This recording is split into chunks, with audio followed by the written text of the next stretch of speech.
चलो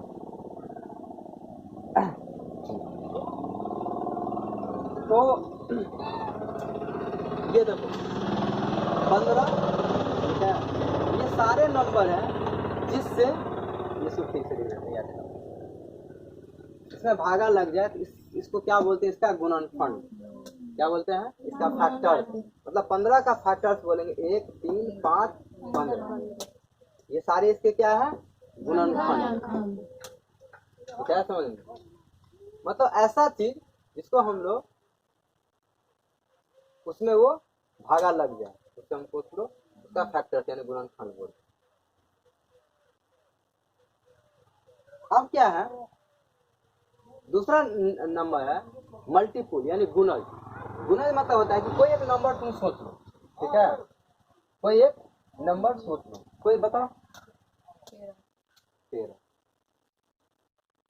13 का जो भी उसमें गुना करो 1, 2, 3, 4, 5 तो वो उसका गुणज होता है।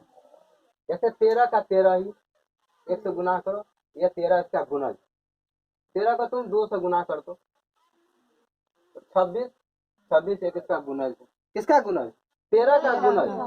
गुणज ऐसे प्राप्त होता है जब उस संख्या को तुम किसी संख्या से मल्टीप्लाई करो, तो गुणज मतलब होता है किसी संख्या से गुना करके जो प्राप्त होता है गुणज का नाम, तो गुणज मतलब गुना किया पता किया, तो ये हुआ मल्टी। 13 का मल्टीपुल तुम कुछ भी लिख दो, 26 लिख दो, 39 लिख दो, मतलब 13 कान में जो भी आता है वो इसका मतलब उल्टा चल रहा है। देखो उसमें क्या कर रहे हैं हम, तुम ध्यान से समझो, फैक्टर में गुणनखंड में क्या कर रहे हैं, छोटा वाला लो 8 का गुणनखंड मान लिया जाए 1, 2, माने जिससे ये कट जाए, ठीक है, समझ रहे हैं अंतर तुम लोगों को, 2, 4, 8 ये इसका गुणनखंड हो गया। लेकिन इधर हम अगर हम 8 का हम गुना लेंगे तो इसको गुना कर देंगे जितना से तुमको करना हो, 8 का 8, 8 दूना 16, 8 3 24, 8 6 32, मतलब आगे करके आगे जितना तक जाएगा इसको कोई अंत वो नहीं है। फैक्टर में तो कंडीशन है कि इतना से ही ये कटेगा, लेकिन इसका कोई कंडीशन है, ये आगे तुम जितना बढ़ाओ ये सारा इसका गुण है। तो चाहे समझ में, तो ये दो अंतर है इसमें गुणनखंड में। चलो अब हम लोग बात करेंगे एलसीएम एचसीएफ, मतलब किसको बत्ती नहीं चमका, बताओ बताओ, नहीं तो कोई समस्या है तो बताओ, पहले मूरी रुला दो, अगले बार से टेस्ट में सब क्वेश्चन रहेगा, पहले पढ़ के रखना, मैथ वैथ सब क्वेश्चन, ठीक है। तो जिसका जो छूटा हुआ है कवर कर लो इस सप्ताह में, जितना मेरा माथा खाना है खाओ जैसे करो, लेकिन टेस्ट में सारा क्वेश्चन है, थोड़ा मेहनत करवाना पड़ेगा, समझ में आया।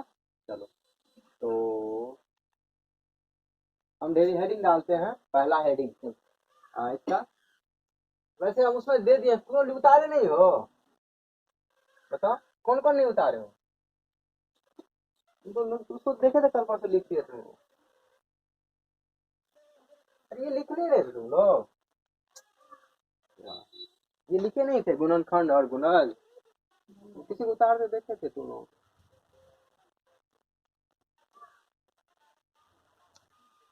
वो लिखाने में हम चाहते थे प्रैक्टिस करवा, ये 2-3 लाइन का थ्योरी है, उसको उतार लेना कोई दिक्कत नहीं, बस वही बात हम बताएं इसको लिख दिए हैं अच्छे से। अब समझते हैं, ये तो देखो, तो पहला में तुम लोग नोट में डाल लेना कि गुणनखंड और गुणज, ठीक है। दूसरा हमारा टॉपिक है अब एचसीएफ पे बात करते हैं, मतलब हाईएस्ट कॉमन फैक्टर, इसको महत्तम समावर्तक। दो या दो से अधिक संख्याओं का मौसम व बड़ी से बड़ी संख्या होता है जो प्रत्येक दी गई संख्या को पूर्णतः विभाजित कर दे, ठीक है। मतलब दो संख्या का एचसीएफ वो नंबर होगा जो दोनों संख्या को पूरा पूरा काट देगा, कैसे, लेकिन कौन सा कंडीशन है कि वो दो या देखो परिभाषा समझ लो, इसके बाद फिर हम समझाते हैं एग्जाम्पल लेके। दो या दो से अधिक संख्याओं का मौसम वो बड़ी से बड़ी संख्या होगा जो प्रत्येक दी संख्या को पूर्णतः विभाजित करते, कैसे निकालते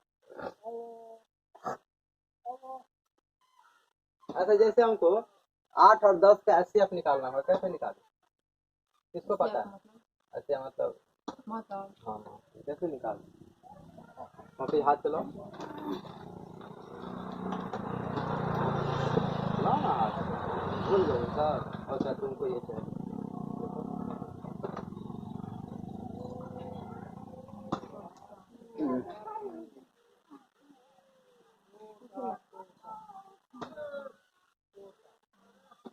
महत्तम बोलना, ध्यान रखना, लघुत्तम नहीं बोलना।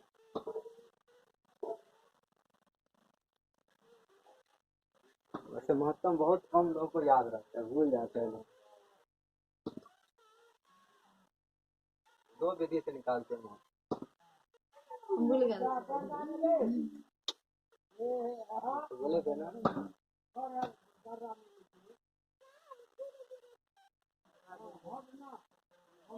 नतिया तो नहीं बोलती है। वो तो सोने का बुट्टा चाहिए हमको लगा सबके नाक में सोने का बुट्टा। मुझे के नाक में खाली नहीं है, अंग्रेजी पढ़ने वाली व्यक्ति अंगली बना लेगी। ये हीरा का बुट्टा है। चलो बताओ क्या करो।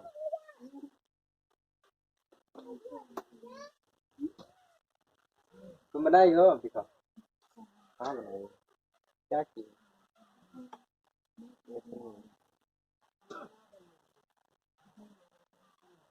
पता है। अब हम समझाते हैं इसलिए महत्तम का क्या। अभी तुम लोग बचपन में सीखते थे ना कैसे बनाते हैं। इसमें हम बताते हैं कि महत्तम का मतलब क्या होता है, एलसीएम का एग्जैक्ट मतलब क्या होता है। चलो सबसे पहले हम महत्तम लघुत्तम टॉपिक ही लेंगे, सब समझाते हैं। तो लघुत्तम थोड़ा आसान होता है समझना, फिर महत्तम समझाएं।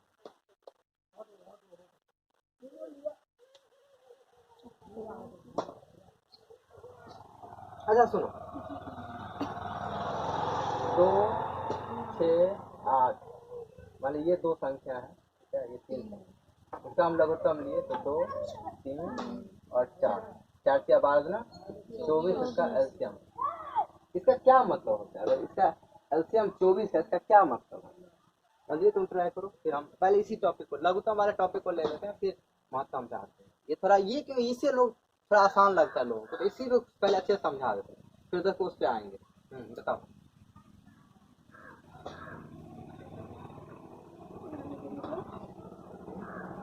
क्या होगा।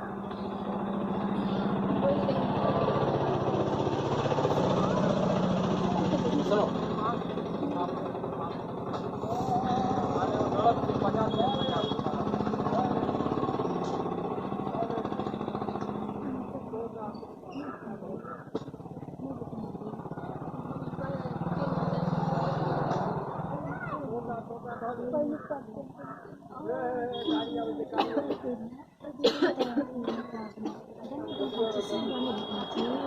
बोलते हैं लघुत्तम समावर्तक। सुनो नहीं हुआ ला 24 होगा, बताते हैं समझ, इसका अर्थ समझाते हैं। परिभाषा देखो क्या कहते हैं।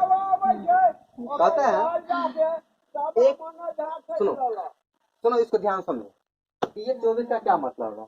तो कैसे परिभाषा, वह छोटी से छोटी संख्या जो प्रतीक दी गई संख्या, माने ये छोटी से छोटी संख्या है जो 3 संख्या दी गई संख्या है, संख्या प्रत्येक दी गई संख्या द्वारा पूर्णतः विभक्त हो जाए, दी गई संख्या का लघुत्तम समावर्तक। समझाते हैं मतलब ये 24 सबसे छोटा संख्या, ध्यान समझो, इसलिए इसको लघुत्तम बोलते हैं। लघुत्तम मतलब क्या होता है, छोटा। लघुत्तम मतलब होता है सबसे छोटा, ठीक है। कॉमन मतलब होता है तीनों का, और मल्टीपुल मतलब होता है गुणज। मतलब इस तीनों का ये ऐसा संख्या है ना, ये सबसे छोटा संख्या है, ये तीनों से एक भाग लग जाएगा, ये होता है एलसीएम का मतलब। ओरिजिनल मतलब अभी तो तुम लोग तरीका सीखते थे ना। ये देखो ये तरीका 2 तरीका हम बात करेंगे उस पर, अच्छा समझ लेते हैं, नहीं समझी बात। मतलब ये 24 सबसे छोटा संख्या है जो ये तीनों से कटेगा, एक से नहीं। अब तुमको इसमें 8 उड़ा दे, सपोज 8 उड़ा दे, तो आंसर कुछ और होगा। क्यों, तब फिर इसका आंसर क्या हो जाएगा 6। इसका मतलब ये 6 सबसे छोटा संख्या है जो इस दोनों से कट जाएगा, किससे, इस और इससे। और ये 24 सबसे छोटा संख्या है जो इस तीनों से कटेगा, 2 से 8 से, और सॉरी 2 से 6 से 8, माने 2 12 24 6 24 8 24 समझ में। तो यानी लघुत्तम वो छोटा संख्या होता है, क्या होता है, छोटा संख्या होता है, ये तीनों में भाग लग जाए।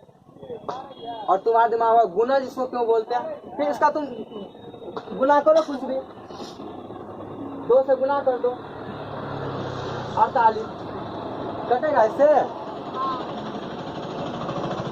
हाँ, कट जाएगा। मतलब इसका गुना तुम कुछ भी ले लोगे तो इस तीनों से कट जाएगा। लेकिन ये हमको क्या चाहिए एलसीएम? वो छोटा संख्या चाहिए। तो सबसे छोटा क्या है? इसके केस में सबसे छोटा संख्या 6। समझना है कि एलसीएम का क्या मतलब क्या होता है? क्या मतलब हमको ये समझाना है कि एलसीएम का एग्जैक्ट, अभी और कुछ और है तो पूछ लो। एलसीएम का जो एग्जैक्ट मतलब होता है कि ये छोटा से छोटा संख्या है जो तीनों से कट रहा है। ट्राई कर लो, बात खत्म। चलो, ये होता है एलसीएम का एग्जैक्ट मतलब। इसको लघुत्तम समाप्त वर्तक बोलते हैं। ठीक है, मैंने लघुत्तम दूसरा और यार तीनों गुना करते हैं। छोटा का क्या मतलब है? छोटा मतलब हुआ कि ये सबसे छोटा संख्या है जिससे तीनों में भाग लगे। अब आप महत्तम डाल दो। चलो, तो दूसरा टॉपिक था हमारा, जब तीसरा में महत्तम डाल तो बोलते हैं HCF.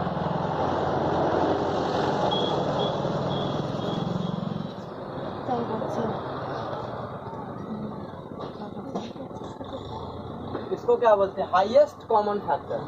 Highest common factor. Factor माने गुणनखंड।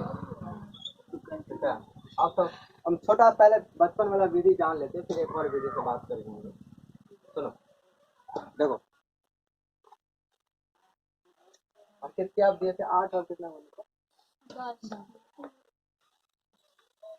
कैसे बनाते हैं? नहीं, तुम याद नहीं है। देखो, 2 विधि से बनाते हैं। तो बचपन में जो सिखाया था वो विधि दिखाते हैं। ठीक है, ऐसे डालो तो सुनो, ऐसे करके बता। अभी ये लाइन 8 डाल लो। ठीक है, 8 2 बच गया, ये 8 उतार दो। ठीक है, हाँ, 2 का 8 यानी 4 हुआ इसका 80। कितना हुआ? 4। मतलब वो 4 सबसे बड़ी संख्या है जो दोनों का फैक्टर है। क्या है? एक मिनट में क्या, सॉरी, ये 2, ये इसका आंसर है। ये 2 वाला, ये यहाँ पे जो होता है ना, यहाँ पे जो आंसर होता है ये इसका आंसर होता है। मतलब ये 2 ऐसा संख्या है ये दोनों का गुणनखंड। 3 नहीं हो सकता है, 4 हो सकता है क्या? नहीं हो सकता है। 5। इसका मतलब ये होता है, एससीआर का मतलब समझो ध्यान से, कि वो बड़ी संख्या है ये। मतलब 2 से छोटा तो हम ले लेंगे, पिछो 2 से छोटा ऐसे 1 में दोनों से भागा लग जाएगा। ठीक है, तो ये 2 ऐसी संख्या है ना, इसमें दोनों का ये सबसे बड़ा गुणनखंड है। क्या है? दोनों का सबसे बड़ा गुणनखंड है। ये इसका ये तरीका होता है। ठीक है, जैसे 8 का, देखो अब हम थोड़ा और समझते हैं। 8 का 2 दूना 4 और दूना 8, 2 5 10। तो इसमें क्या करते हो? इसको कॉमन देखते हैं इस दोनों का। ये दोनों में कॉमन क्या है? दोनों में कॉमन 2 ही कॉमन है। तो 2 कॉमन होता है तो दोनों में कॉमन लेते हैं और फिर देखते हैं कि ये जो 2 है ना, इस दोनों का क्या है? एक गुणनखंड है। ठीक है, हालांकि ये तो छोटा एग्जाम्पल है और किताब पढ़ लाएंगे तो और एग्जाम्पल तुमको बता देंगे।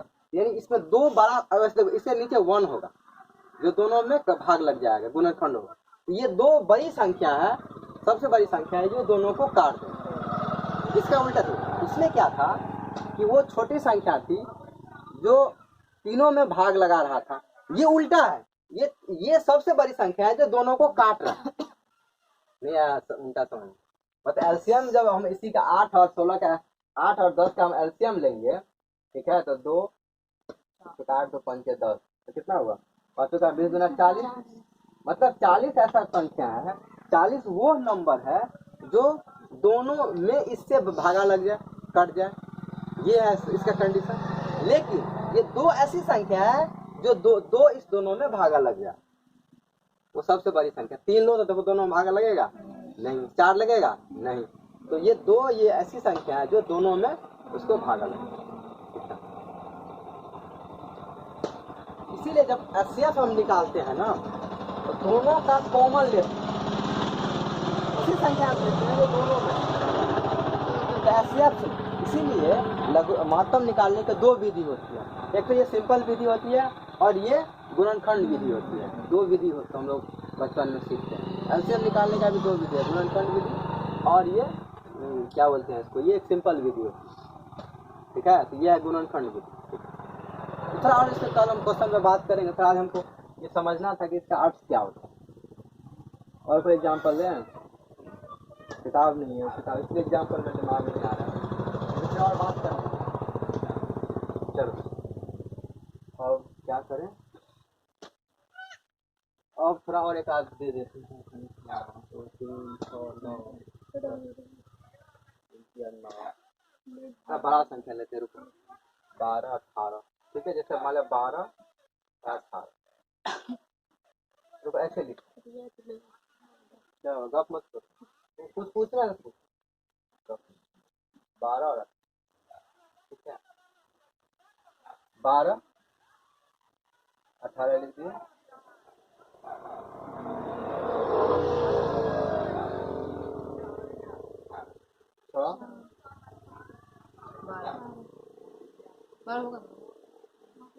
क्या हुआ 12 लिखना, यानी हो तो गया, यानी 6, यानी 6 क्या है। अब अभी आप दूसरे विधि से पता कर दो इसका, इसको इसको अच्छा अच्छा, ये जो गुणनखंड निकालते कैसे निकालते बता रहे थे, ऐसे कर दो, 2 छक्के 12 6 हो गया, और 6 का द्वितीया 6 द्वितीया, यानी 2 गुने 2 गुने 3, ठीक है। इसका कितना होगा, 2 3 3 9 2 18 ना, 3 3 9 2 18 हो गया। अच्छा एक किस्म देखो, 3 दोनों में है, 2 दोनों में है, तो जो देखो जब हम मतलब लघुत्तम निकालते हैं तो जो दोनों में होता है उसको लेते हैं। दोनों में कितना है, 2 है और दोनों में 3 है, तो दोनों का गिना कितना हुआ, 6 दोनों का क्या हो गया, लघुत्तम हो गया। मतलब 6 वो सुनो, अब यहाँ समझना है एक चीज, ये 6 सबसे बड़ी संख्या है जो दोनों को काट रहा है, दोनों में इससे भागा लगा। अच्छा इससे तुम नीचे ले लो, अब यहाँ समझना हो तुम थोड़ा, इससे नीचे 3 संख्या को ध्यान से देखो, 3 में से भागा लगेगा, 3 में से भाग लगेगा, तो 3 क्यों नहीं आंसर होगा, 2 होगा, 2 में दोनों से लगेगा भागा, तो आंसर 3 और 2 क्यों नहीं हुआ। तो अब हम आते हैं इसके परिभाषा, इसलिए हम लोग को परिभाषा समझना है।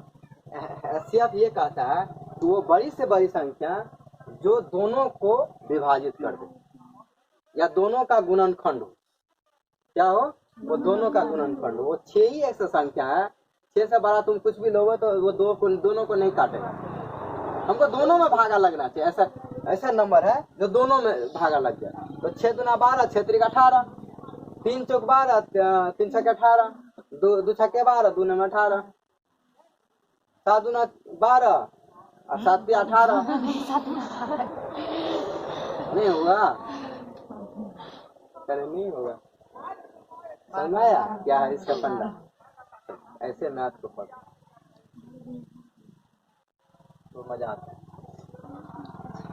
कौन लिखो, कौन लिखेगी, क्वेश्चन देंगे अभी तो बच्चा वाला चीज समझाना।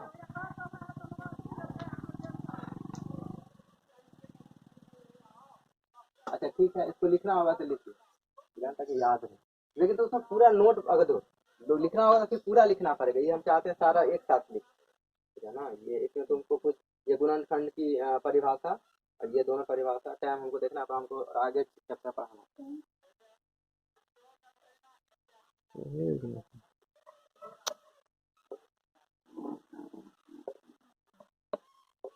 चार हो गया,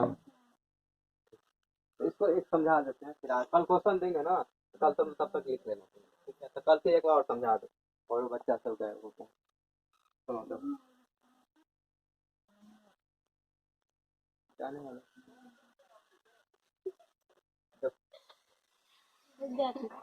कहाँ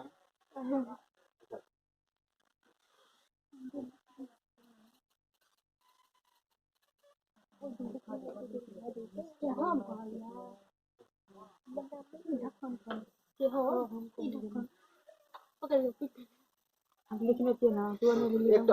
गप मत करो।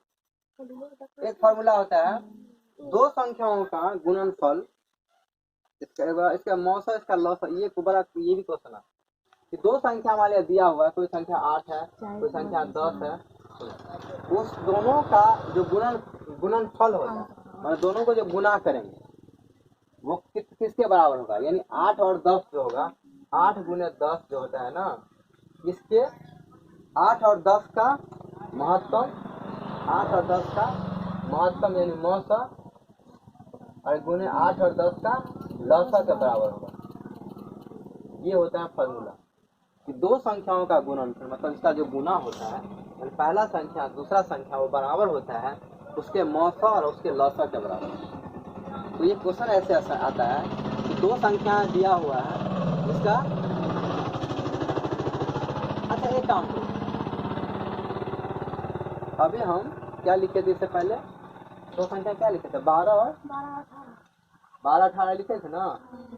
इसका L6 था लघुत्तम, और इसका मौसा कितना था, नहीं ये मौसा ही था। हाँ ये लौसा नहीं निकाले थे, तो 12 निकाल लो, फिर तुम चेक कर लेना फार्मूला को, शायद तुम्हारे दिल को तसल्ली मिल जाएगा। 3 से लगा दें। अच्छा ये तो हो समझ में आ गया ना, इसका मतलब मौसा कितना है, 6 है, तो ये रख लो साइड में। और ये कितना हो गया, 3 दूना 6 और 3 9 हो गया, तो 3 9 6 3 का 18 दूना 36, और लगेगा नहीं लगेगा, तो 3 3 9 चौक 36। चलो यानी लौसा कितना हो गया, 36, लौसा 36। मतलब सुनो, और हमारा कहने का मतलब ये है कि दो संख्याओं का जो गुना होता है, क्या लिखा है, दो संख्याओं का गुना या दो संख्याओं का गुणनफल, तो मैंने पहला संख्या गुने दूसरा संख्या, इन दोनों को जो गुना करेंगे वो उसके मौसा और उसके लौसा के गुना के बराबर। चेक कर ले, कौन ये नहीं है, 12 और कितना है 18। आंखों के सामने में चेक कर ले, चीटिंग करने या कोई सवाल ही नहीं। चलो 12 गुने 18 गुना करो, इसका क्या था 36 गुने 6। अच्छा एक काम मत गुना करो, सिखा 12 गुने 3 36 गुने 6, ये कितना है, ये 18, 12 गुने 18 बराबर है दोनों। तो क्या समझ में क्या किए, ऐसे मैथ लगाना पड़ता है दिमाग। हम क्या किए तो समझ में आया, हमको नहीं है। सुनो हम ये हमको देखो, ये फार्मूला होता है कि कोई दो संख्या दिया हुआ है, अब हम समझा रहे हैं अपने बात। कोई दो संख्याएं दिया हुआ है, उसका पहला और दूसरा संख्या का जो गुना होता है ना, वो उसके मौसा और लौसा के बराबर। क्या होता है, मौसा और लौसा के बराबर होता है। तो कर दिए तुम्हारे सामने प्रूफ, जैसे कि 12 और 18 का मौसा कितना तुम्हारे पास 36 था, तो नहीं मौसा 6 था और लौसा कितना 36 था, तो दोनों का गुना कर दिए तो आया, यही दोनों एक ही चीज है कि नहीं आया, फॉर्मूला तैयार हो जाएगा। रटने का देखो, हम इसीलिए बोलते हैं कि मेरे यहाँ रटना नहीं पड़ता है, और तुम बैठ के झूलते रहे, इसी दो संख्याओं का गुणनफल बराबर होता है, याद करोगे तो भूलने की जरूरत नहीं है। हम तुमको बता दिए कि पहला संख्या का दूसरा संख्या का जब गुना करेंगे तो उसके मौसा और लौसा के बराबर होंगे, याद हो जाएगा। अब एक चीज और समझो, लास्ट की, जब कोई संख्या कोई भिन्न वाला संख्या रहेगा, कैसा वाला भिन्न वाला, क्या होता है भिन्न वाला संख्या बताओ तुम, क्या होता है भिन्न, जैसे हाँ बट्टा में, जैसे कोई बात बताओ ना, कितना ना कुछ भी बोलो ना, कुछ भी दीजिए ना 12/18 शायद फिर लिख देंगे, 12/18 नहीं है तो काटना पड़ेगा, तो 18 और दोनों में 18 रुपया 6 कितना 6 2/3। जब हम भिन्न की बात करते हैं वो सबसे छोटे रूप में होना चाहिए। कैसे होना चाहिए? सबसे छोटे रूप में। ये 2/3 अब समझ में आया आ रहा हमको 2/3 और आ जाएगा 3/4। इसका हमको पूछ दे क्या मौसा निकालना, तब क्या करें पूछ दे। अब ऐसा तुम लोग कभी बनाया नहीं हो, नहीं बनाना।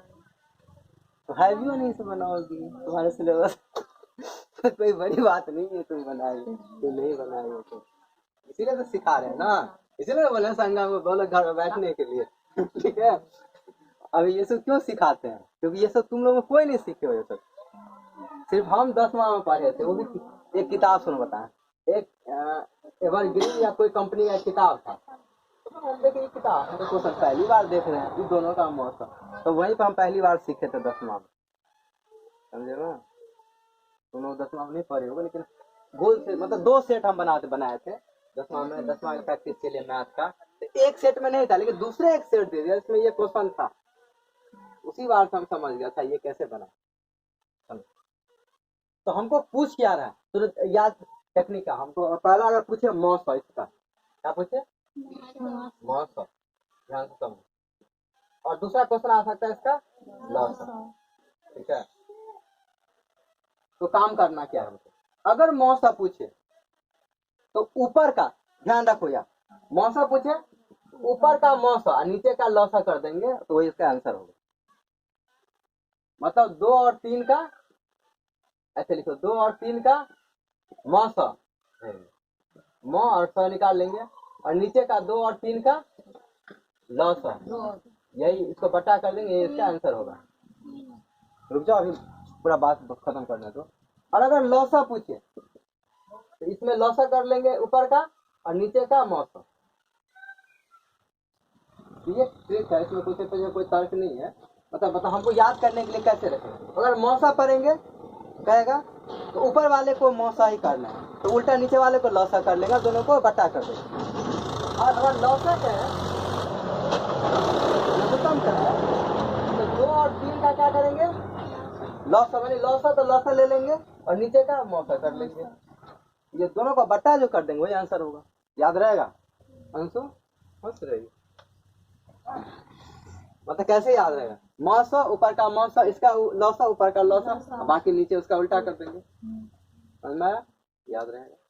ये होता है एक इतना, मतलब लौसा और मौसम हमको इतना चीज को पढ़ना होता है थ्योरी में। बाकी कल क्वेश्चन इस पे करवाएंगे और कुछ क्वेश्चन हम शाम तक भेज देंगे, ठीक है।